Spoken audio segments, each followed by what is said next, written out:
عدل فاروقی اور فخر حیدری است. تو اسلام جو ہے وہ بنیادی اجتماعی عدل کی بات کرتا ہے. ہم اس عدل کو دینا چاہتے ہیں, وہ کسی بھی نظام کے ذریعے ہو, اس کو ہم اسلام کے پیچھے چلانا چاہتے ہیں. ہم اسلام کو جمہوریت کے پیچھے نہیں, جمہوریت کو اسلام کے پیچھے چلائیں گے.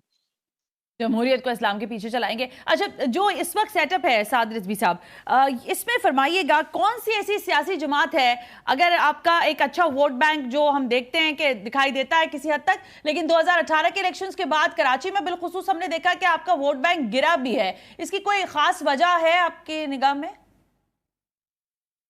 دیکھیں, ہمارا جو ووٹ بینک ہے وہ الحمدللہ کبھی گرا نہیں, بڑا ہی ہے.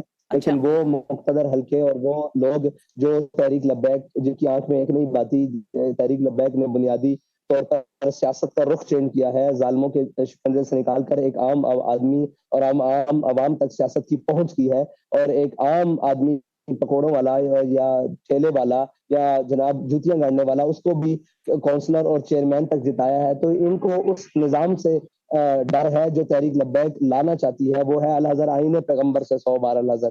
تو ان کو اس سے ڈر ہے, اس لیے تحریک لبیک کا ووٹ بینک بار بار چوری کیا جاتا ہے.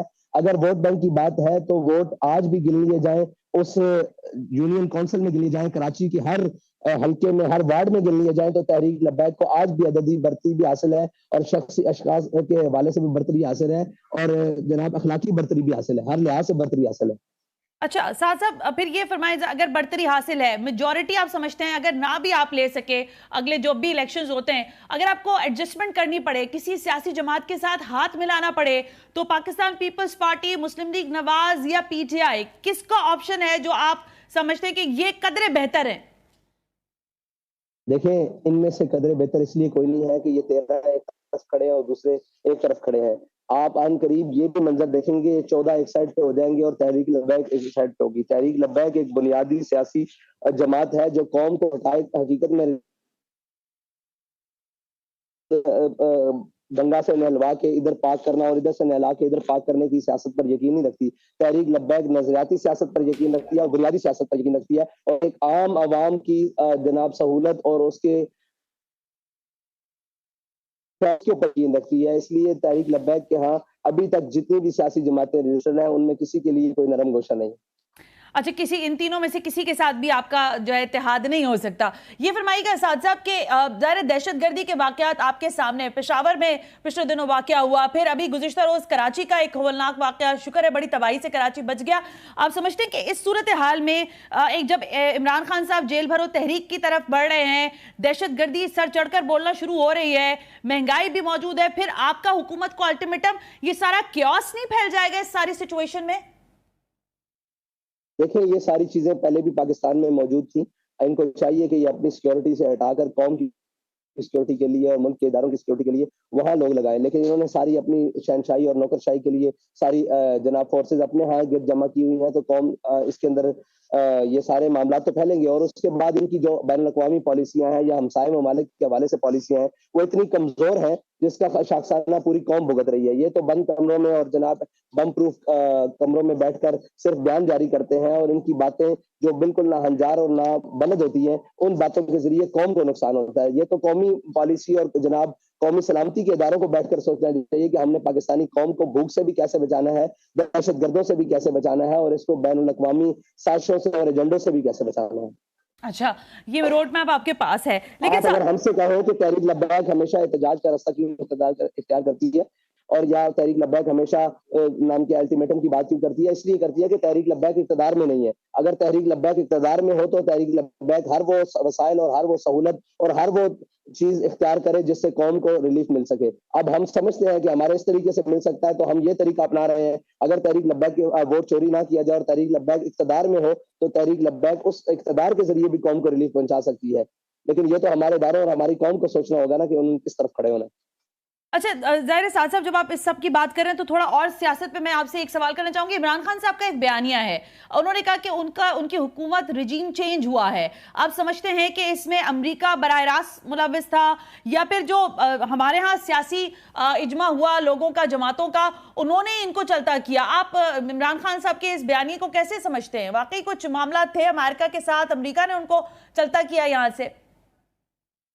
امریکہ نے ان کو چلتا کیا یا نہیں کیا، عمران خان صاحب کی اپنی پالیسیوں نے ان کو چلتا کیا ہے، اس کے بعد ہمارے ہاں جو اسٹیبلشمنٹ کی مداخلت ہے اس کو چلتا کیا ہے، پھر مفادات کی سیاست اور مفاہمت کی سیاست اور چوروں کا اکٹھ نے ان کو چلتا کیا ہے. میں تو یہ سمجھتا ہوں.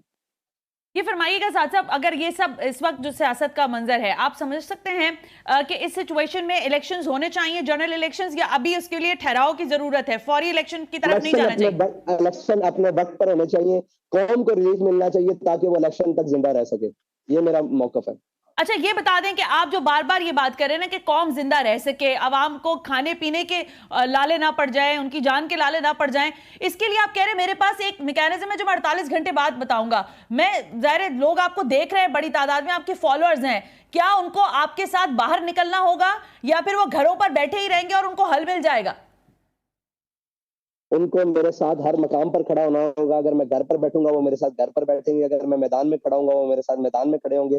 میرا تو اپنے ورکرز کے لیے اور قوم کے لیے یہ پیغام ہے کہ آپ جائیں اور ہر طبقہ ہائے فکر سے، ہر کسان سے لے کر مزدور سے لے کر تاجر سے لے کر ہر وکیل سے، ہر شعبہ ہائے فکر سے ان کو کہیں کہ تحریک لبیک قومی مسائل کے لیے آپ کے ساتھ کھڑی ہے. جب بھی تحریک لبیک کسی بھی جناب کال دے یا کسی بھی معاملے پر اسٹینڈ کرے تو آپ کو اس کے ساتھ کھڑے ہونا. صاحب تو پھر کیا راستے، سڑکیں بلاک ہوں گی، بند ہوں گے راستے؟ مطلب یہ جاننا بھی ضروری ہے نا، فیض آباد پر ہی دھرنا ہوگا، پورے ملک گیر دھرنا ہوگا؟ بتائیں کہ آپ کو رستے، پوری قوم کو یہ نظر آتا ہے کہ رستے بند ہوتے ہیں. مجھے آپ بتائیں کہ کسی کو یہ نظر نہیں آتا کہ اپنی بیٹیاں لے کر لوگ روڈ پر کھڑے ہیں اور برائے فروخت کر رہے ہیں؟ کیا اس رستے کے اوپر یہ کسی کو نظر نہیں آتا کہ اسی رستے کے اوپر ایک نہر آتی ہے اور قوم اپنی بچیاں اٹھا کر چار ان نہروں میں پھینک دیتی ہے؟ صرف رستہ بلاک ہونا ایک جرم ہے. کیا یہ جرم نہیں ہے کہ جمہوریت کے نام پر پوری قوم کو بھوک سے مار دیا جائے؟ کیا قوم کے اوپر بم گرانا جرم ہے یا قوم کو دہشت گردی سے مارنا جرم ہے؟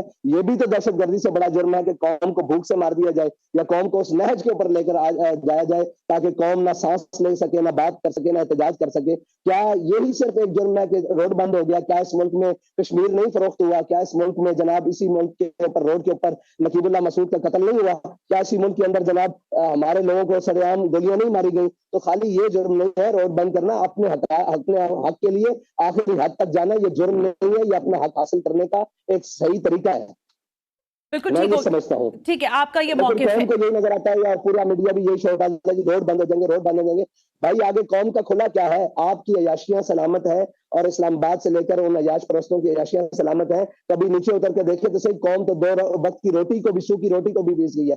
آپ کو پتا ہے اس وقت قوم کے اندر جناب سادی روٹی کی قیمت کیا ہے، نان کی قیمت کیا ہے، خمیری روٹی کی قیمت کیا ہے، لوگوں کو آٹا میسر، لوگوں کو جناب بجلی میسر ہے یا نہیں؟ ایک پنکھا اور ایک بجلی اور ایک بلب چلانے والے کا کتنا بل آ رہا ہے اور ایک جناب چولہا چلانے والے کا 2 وقت کی روٹی پکانے کے لیے اس کو کتنا بل دینا پڑ رہا ہے. جس کی 18 لاکھ تنخواہ ہے اس کو ساری بچوں کا وہ تعلیم حاصل ہے، اور جس کی 18,000 تنخواہ ہے وہ ساری چیزیں اپنی جیب سے ادا کرنے کی کوشش کرتا ہے. کیا یہ ساری چیزوں کا ادراک ہے یا نہیں قوم کو؟ یا صرف یہی ہے کہ جناب ٹی ایل پی نے روڈ بند کر دیا ہے، ٹی ایل پی نے احتجاج کر دیا ہے، یا صرف یہی ایک بات رہ گئی ہے؟ بھائی اگر کوئی اس دور میں سانس لیتا ہے، کوئی بات رکھتا ہے، کوئی بجھتے اور جلتے آخری سانس دیے ہیں تو آپ شکر کریں کہ ان کے آگے کوئی بولنے والا ہے. ورنہ انہوں نے تو آپ نے ملک کی سلامتی کے جناب ایٹم بم اور جناب جتنی بھی وہ نیوکلیر ساری سسٹم ہے اس کو بھی غیروں کے حوالے کر دیا ہے. یہ بیان درست ہے یا نہیں؟ بہرحال چل رہا ہے، ابھی تک اس کی تصدیق نہیں ہوئی، لیکن اگر یہ ہے تو اس سے بڑی کون سی خطرناک بات ہوگی کہ اسحاق ڈار صاحب کہہ رہے ہیں کہ ہم نے نیوکلیر بم ان کے حوالے نہیں کیا، صرف گروی رکھا ہے. تو ڈوب کے نہیں مر جاتے؟ آپ تو اتنے تجربہ کار تھے، آپ باہر سے کس لیے اس ملک میں آئے ہیں؟ یہ تو سارے بین الاقوامی گماشتے ہیں جن کو اس ملک کے اوپر مسلط کیا گیا ہے. اس ملک کو پہلے سیکورٹی رسک کا نام دیا گیا، اب معاشی رسک کا نام دے دیا گیا. نہ جانے آنے والے وقت میں ہمیں کیا، ہمیں تو رات 12 بجے 1 بجے تک اس لیے جاگنا پڑتا ہے کہ نہ جانے رات 12 بجے کیا اعلان ہو جائے، کیا اگلے دن کیا یہ قوم کے اوپر پھوڑنے لگے ہیں، یہ کیا ملت کے ساتھ جناب قوم کا سفا کرنے لگے ہیں. ہم تو اس فکر میں اب مبتلا ہے کہ ہمارا مستقبل ہے کہاں، ہماری جناب قوم کا بنے گا کیا، ہمارے بچوں کا کیا بنے گا. وہ جو ہمارے سے بعد آزاد ہوئے ہیں، جو ہمارے سے بعد جناب وجود جن کا آیا، وہ آج اپنے پاؤں پر کھڑے ہیں اور ہم ہمیشہ اسی بات کے اوپر کہ ملک نازک موڑ پہ کھڑا ہے، ملک یہ موقع ہے، اور ملک جناب اشرافیہ اور جو پہلی لائنوں میں بیٹھنے والے جتنے عیاش کماش ہیں وہ امیر سے امیر تر ہوتے جا رہے ہیں. قوم کے مربع زمینیں ان کی جناب بڑھتی جا رہی ہیں، جائیدادیں ان کی بڑھتی جا رہی ہیں، باہر اکاؤنٹ ان کے بڑھتے جا رہے ہیں. کیا پاکستان صرف قبرستان کے لیے رہ گیا ہے کہ یہاں سارے کماتے ہیں اور جناب ان کی یہ پاکستان سے کما کر باہر چلے جاتے ہیں اور وہاں سے ڈبے میں بند ہو گیا؟ یہ پاکستان کو صرف انہوں نے قبرستان رکھا ہوا ہے؟ ان کی جائیدادیں باہر، ان کے عیاشی باہر، تعلیم باہر، ان کی صحت باہر، ان کے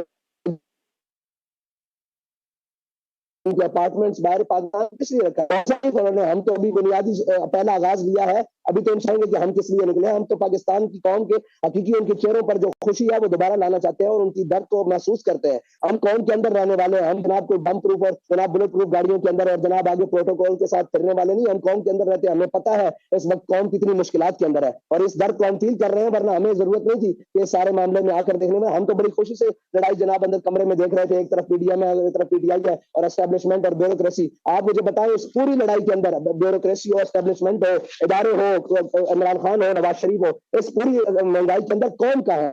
کون کا ہے؟ کوئی بھی نہیں کر رہا، ہر کوئی اپنی لڑائی لڑ رہا ہے۔ تو ہم نے قوم کی بے سے تکلیف کیوں کسی کو شروع ہو گئی ہے کہ روڈ بند ہو جائیں گے؟ کچھ بھی بند ٹھیک ہو گیا سعد صاحب، اچھی دیکھیں آپ نے بڑی بہتر بات کی ہے، قوم کا درد ہے اور واقعی قوم بلک رہی ہے۔ میں نے گزشتہ روز جا کے مارکیٹ میں پروگرامز کیے تھے، بالکل درست کہا آپ نے، 20,000 18,000 روپے کمانے والے کے کوئی بھی زندگی نہیں ہے، وہ در بدر ہو گیا ہے۔ لیکن میں آپ سے یہ جاننا چاہتی ہوں کہ اس وقت جب یہ ساری صورتحال ہے، کیا 272 کا پیٹرول ہے؟ اگر فرض کریں، میں ویسی بات کر لیتی ہوں، حکومت آپ سے رابطہ کرتی ہے اور وہ کہتی ہے کہ بھائی اگر آپ احتجاج کے لیے دھرنوں کی طرف جانا چاہتے ہیں تو ہم اس میں آپ کتنی کمی کروانا چاہتے ہیں؟ اس 272 میں سے کتنے پیسے کم کروانا چاہتے ہیں پیٹرول کے پرائس پر؟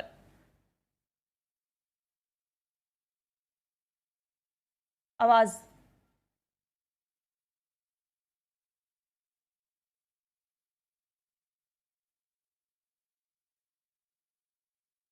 حافظ صاحب، آپ کی آواز مجھے حافظ صاحب، آپ کی آواز میں آواز نہیں آ رہی ہے مجھے۔ میں دوبارہ آپ سے رابطہ کر رہی ہوں اور ہم دوبارہ ذرا اس پر بات کرنا چاہتی ہوں۔ آپ کو آواز آ رہی ہے حافظ صاحب؟ اوکے، ایک